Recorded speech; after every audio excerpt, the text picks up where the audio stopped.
Halo, selamat malam. Assalamualaikum, salam sehat selalu untuk para pemain cryptocurrency di seluruh Nusantara ya. Malam ini saya mau membahas segmen tentang trik dan strategi bermain cryptocurrency Bitcoin untuk pemula ya.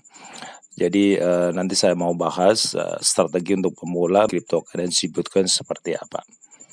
Pertama, kalian harus mulai riset ya tentang Bitcoin ya di banyak link untuk kalian bisa mengetahui apa itu Bitcoin ya, kinerjanya seperti apa, untuk mendapatkannya dari mana, belikah atau melakukan mining kah atau melakukan dengan sistem budget kah atau melakukan dengan airdrop kah atau apa saja. Jadi tentang jumlah total supply Bitcoin berapa juta kalian harus tahu itu dulu ya. Jadi Bitcoin adalah salah satu cryptocurrency untuk saat ini adalah sangat luar biasa.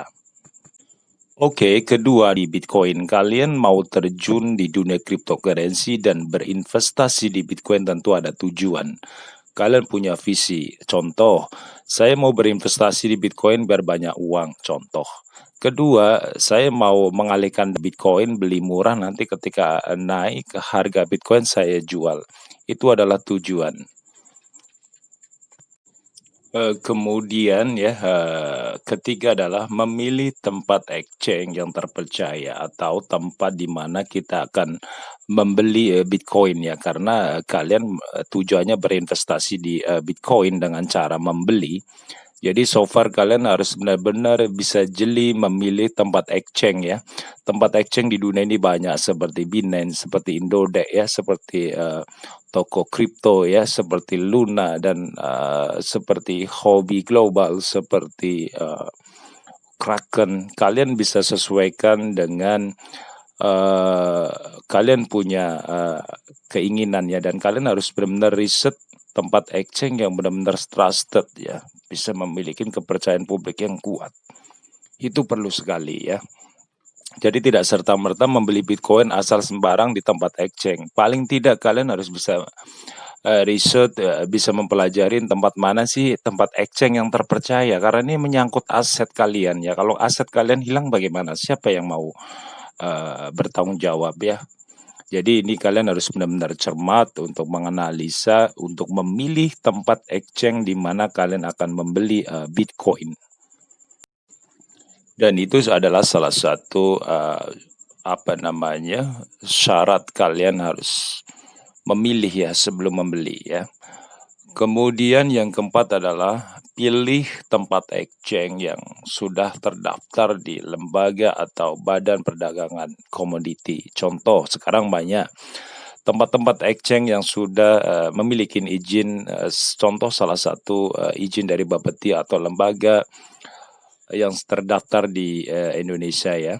Nomor 5 adalah lakukan ya dan survei di beberapa exchange tentang biaya deposit atau withdraw ya. Kadang-kadang para pemain itu ketika membeli dia mengeluh pada biaya withdraw atau biaya penarikan. Contoh, ketika kita mau membeli sesuatu koin, itu terbentur dengan biaya withdraw yang cukup mahal, dan itu menjadi salah satu acuan dan alasan kalian harus riset dulu ya sebelum kalian memilih tempat exchange. Kemudian nomor 6 adalah fitur atau limit transaksi serta kemudahan fitur exchange. Jadi semua exchange itu memiliki kelebihan dan kekurangan ya.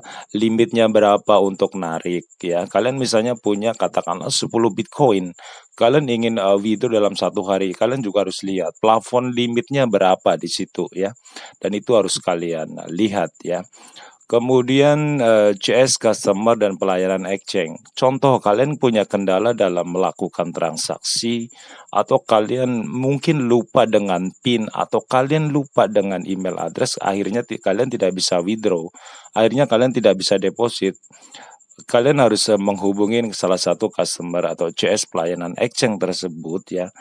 Pilih yang care ya, pilih yang welcome. Ada beberapa banyak yang tempat exchange yang memiliki customer service yang begitu care. Kalian bisa search ya, kalian bisa riset, ini penting ya. Ketika kalian suatu hari mungkin handphone hilang, sedangkan di handphone itu terinstall aplikasi untuk exchange ya, sedangkan aset kalian di situ, kalian harus menghubungin, dan itu perlu percakapan yang care dan menyenangkan hati, itu penting.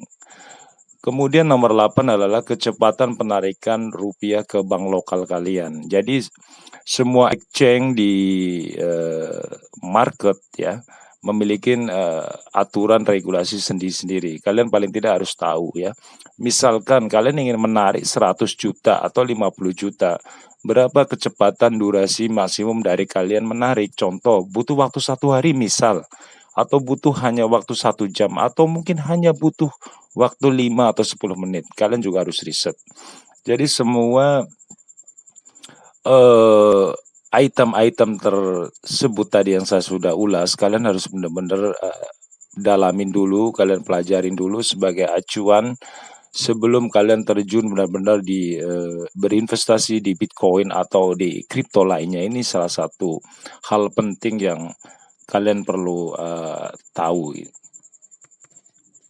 dan kalian harus perlu pelajarin dulu ya, karena ketika kalian sudah membeli aset kripto, itu adalah dimana kalian sama saja menaruh uang di bank. Kalau uang kalian hilang bagaimana? Jadi so far bijak-bijak dan pintar-pintar memilih tempat exchange dan jenis kripto yang benar-benar untuk investasi kalian seperti Bitcoin atau Ethereum. Mungkin itu saja review dari SM. Salam sehat selalu dan sampai jumpa.